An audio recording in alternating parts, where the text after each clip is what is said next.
రామదాసు గారు భద్రాచల దేవాలయాన్ని నిర్మించాడు. ఆలయ శిఖరం మీద సుదర్శన చక్రం పెట్టవలసి వస్తే ఎందరో స్వర్ణకారుల్ని పిలిపించాడు, లోహకారుల్ని పిలిపించాడు, తయారు చేయించాడు. ఏ చక్రం పైన పెట్టినా, ఏ ముహూర్తంలో పెట్టినా నిలబడేది కాదు. ఆయన బాధపడి, అయ్యో పైన చక్రం నిలబట్టలేదు ఎలా?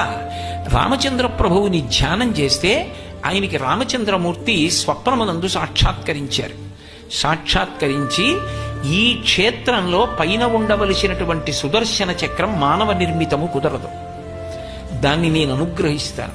రేపటి రోజున నువ్వు గోదావరిలో దిగి 2 చేతులు చాపు, అలల పడవ మీద నీకు సుదర్శన చక్రం అందుతుంది, దాన్ని ప్రతిష్ఠ చెయ్యి, గోదావరి మాత బహూకరిస్తుంది అన్నాడు.